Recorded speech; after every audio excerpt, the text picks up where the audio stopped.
So this video is going to be a quick overview of the framework through which I think about Japanese pitch accent and how I would recommend that you think about Japanese pitch accent as well, and also how this kind of framework is implemented into the new MIA Japanese support Anki add-on. Now, if you have never been introduced to how Japanese pitch accent works before, then this video is probably going to be difficult to follow, and so this is kind of for people who at least have a basic grasp of how pitch accent works. So one basic way to think about Japanese pitch accent is that what's important is the drop, right? It's all about, first of all, is there a drop within any given word? Yes or no? And if there is a drop, then where is it? Because once it does drop, then generally it doesn't go back up. And so one way to think about pitch accent is in terms of numbers, right? We can say, first of all, is there a drop? Yes or no? If there's no drop in the word, then it's a 0. For example, seikatsu, the whole word is flat, there is no drop. Or if there is a drop, we can say, where is the drop? Because the pitch drops normally happen between two syllables. And so we can say, what is the last syllable before the drop? And so we can say, for example, maybe it drops right after the first syllable, like jinsei. Or maybe it drops after the second syllable, like hana. Or maybe it drops after the third syllable, like ikimono.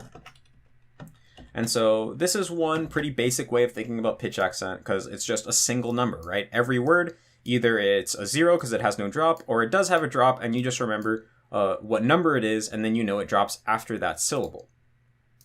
Now, the other common framework for thinking about pitch accent is in terms of the four main patterns. So it can be heibon if it doesn't have a drop. It's a tamadaka if the drop is after the first syllable. It's nakadaka if the drop is after one of the middle syllables, and odaka if the drop is after the word ends, meaning that the attaching particle attaches on low. Now, it might seem at first that the number system is superior because the problem with the four categories is that nakadaka is a little bit ambiguous. For example, with ikimono, right? If we had ikimono and we were told that it was nakadaka, because there is two different syllables in the middle, we wouldn't know whether the drop is after the ki or after the mo, just by knowing that it's nakadaka. Whereas if we know that the pitch accent is after the third syllable, it's more precise. So there's some ambiguity in nakadaka words, but besides that kind of small downside, I think that overall, using the four categories actually has a lot of benefits that these don't have. First of all, when you're actually speaking Japanese and you want to make sure that you're pronouncing a word correctly, or even when you're just reading Japanese and you want to make sure that you're reading it out loud correctly, it's a lot easier in your mind to be thinking in terms of categories rather than numbers. Because let's just say, for example, we have a word like kotoba, which happens to be odaka, or a 3, right? Because the drop is after the third syllable. Because if it's odaka and it's 3 syllables, that means that the drop is after the third syllable. So if you're reading and you come across the word kotoba and you remember, oh, this is a 3, then in your head you have to basically count the syllables and go kotoba, okay, it's after the ba. Whereas if you've memorized that it's odaka, you just know, okay, it drops after the last syllable. So it's just, you just say the word and then you know that it's going to drop after that. And so that makes it easier to think about in your head. And the other thing is that there's a lot of words in Japanese that are nakadaka that basically have two different possible pitch accents. For example, the word tatemono, right? So this is 4 syllables, it's nakadaka, but it can be pronounced with the drop after the te or after the mo. And there's actually a lot of words like this. For example, if you take the word samazama, it's also nakadaka and the drop can be after the ma or after the za.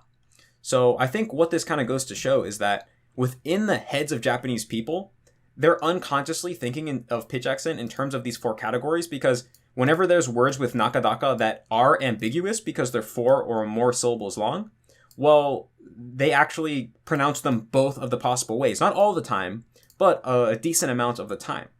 And so I think this kind of just goes to show that, they're thinking in terms of the 4 patterns. And the other thing is that once you start to get a little bit more adept with pitch accent, you start to realize that, in a way, the most important part of Japanese pitch accent isn't where the drop is, but it's kind of just the way that the word is pronounced, because each of these 4 different patterns has a kind of really unique archetypal sound pattern to it. And the metaphor I like to use to explain this is that if you heard, for example, a trumpet and a flute both playing the same exact melody at the same exact tone, you would still easily be able to tell which was a flute and which was a trumpet. And this is just because flutes and trumpets have a unique sound to them. They just sound inherently different. And in the same way, there's just a unique ring to a Heiban word, there's a unique ring to an Odaka word, and so on and so on. And once you start to really train your ear to pay attention to pitch accent, this becomes very obvious. For Heiban, if you have a word like seikatsu, just has this eerie, flat ring to it. If you say a Tamadaka word like jinsei, you just hear that it has this giant release of energy right after the beginning of the word and then tapers off. Odaka words have this sense of building up to a peak and then suddenly falling down. And basically, the reason why it's possible to listen to fast, blurry speech and still be able to accurately hear the pitch accents of words is because, although you might not be able to hear the exact place where it's rising and falling, you can hear which general archetypal sound pattern is a word being pronounced as, because even in blurry, mumbled speech, a Heiban word still has that eerie ring to it, and a Tamadaka word still has that release of energy at the beginning to it, and so on. And so, in general, I think it's just more useful to think in terms of the 4 patterns, because, first of all, it's easier in your head because it's simpler information to process, is the drop at the beginning of the word, in the middle, or at the end, right? It's just simpler to process than trying to count numbers when you're speaking. And also, that's, I think, how Japanese people actually process pitch accent in their brain. And that's also kind of just seems to be the reality of pitch accent once you really train yourself to hone into the sound patterns. Now, the thing is that I like to add an additional category onto these 4 patterns. And that is what I'm going to be explaining now. So basically, a lot of Japanese scholars who talk about pitch accent do the same thing as well, because actually it makes the most logical sense, as you'll see in a minute. But basically, how I'm going to explain it is that there's certain things in Japanese pitch accent that are really just a binary. There's only 2 possibilities. Either it's A or it's B. And this is especially true for verbs and for E adjectives. So pitch accent wise, there's only 2 different types of verbs. Either the verb is going to be Heiban, for example, like neru, warau, asobu. These are all flat. Or we have verbs that are -2. So what I mean by -2 is means counting from the end of the word, the drop is after the second to last syllable. So for example, if we had kaku or dasu, so counting from the end, we have 1, 2, the drop is going to be after the ka. Same thing with dasu, su, da. This is the second to last syllable, so the drop's going to be after the da. Then for 3-syllable verbs like taberu or hashiru, again, counting from the end, ru, be, the drop's going to be after the be. And then ru, shi, the drop's going to be after the shi. So we can see it's after the second to last one each time. And even if we take 4-syllable verbs like no no shiru or kara kao, again, it's going to be, as long as it's not a Heiban verb, then the drop is going to be from the second to last syllable. No no shiru, kara kao. So really, no matter how many syllables the word is, it's going to be -2. And thinking of it in terms of -2, it actually simplifies things, because if you think of it in terms of, first of all, the numbers, counting from the beginning of the word, then these 2 right here are going to be 1, these are going to be 2, and these are going to be 3. So they're all different, right? Whereas you can sum all of these up into a single category by just thinking of them as -2. And even if you think of them in terms of the 4 categories, then we have that these 2 are going to be a tamadaka, and these 2 are, and the other ones are going to be nakadaka. And so, although this is a little bit better, you still have 2 different categories that could be summed up under a single label, right? And you want to have as few different categories as possible, because that makes things easier to remember. But the biggest reason why it's beneficial to think of verbs in terms of either Heiban or non-Heiban, or -2, is that the conjugation patterns match that. So there's only 2 different conjugation patterns for verbs. There's the Heiban conjugation patterns and the -2 conjugation patterns. So let me show you what I mean. So if we, for example, took the nai form of a verb.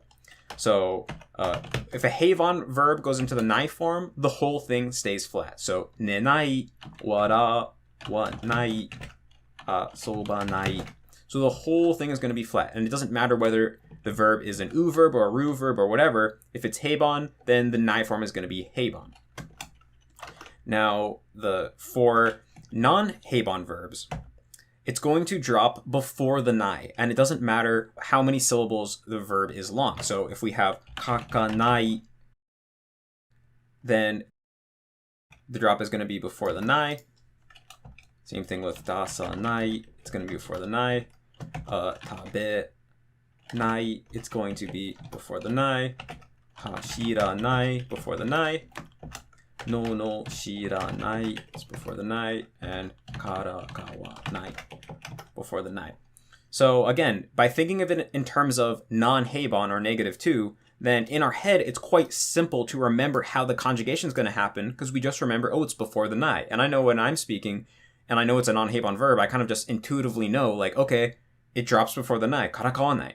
Karakawanai deo. Or like hashiranai deo. Whatever. It's like very easy to formulate in your head. It simplifies things, and you want to make things as simple for yourself as possible. And everything I just said also applies to e-adjectives as well, because e-adjectives are also either heibon, like amai or karui, or non-heibon, like yoi, takai, mijikai, takai, for example. And all the ones that are not heibon drop after the second to last syllable. So that means that if it's 2 syllables, it's going to be a tamadaka. And if it's more than 2 syllables, it's going to be nakadaka. It basically always drops before the e, or after the second to last syllable. So again, instead of trying to remember the numbers in terms of like, okay, yoi is a 1, takai is a 2, mijikai is a 3, tatakai is a 4. It's easier to just think, oh, they're all non-heibon, which means the drop is before the e. So yoi, takai, mijikai, tatakai. It's just way more intuitive in your head once your brain kind of gets it. It's like, oh, it just is high until the e, and then the e is low. It's very intuitive. And it also applies to the conjugations. For example, if you wanted to say like yokute, takakute, mijikakute, again, the drop is going to be before the ku. So yokute, takakute, mijikakute. And so again, you can think of it in terms of, oh, it doesn't matter how many syllables long the word is. It's not heibon, which means it drops before the ku. And so this greatly simplifies things in your head. And so basically, I call, and also Japanese scholars call this non-heibon category kifuku, because that basically just means that it has peaks and valleys, or that it's not flat. And so in my pitch accent system, and the system which the MIA Japanese support add-on follows, there's 5 different categories for color. For verbs and e-adjectives, they're either heibon, which is blue, or kifuku, which is purple. And for all the other parts of speech, then they're just following the traditional 4 patterns. So that's the deal. Again, I think it's better to think in terms of the patterns, or in case of the MIA Japanese support add-on, the colors, because even though that nakadaka can be ambiguous, it's pretty rare because a lot of nakadaka words are 3 syllables, which means there's only one possibility.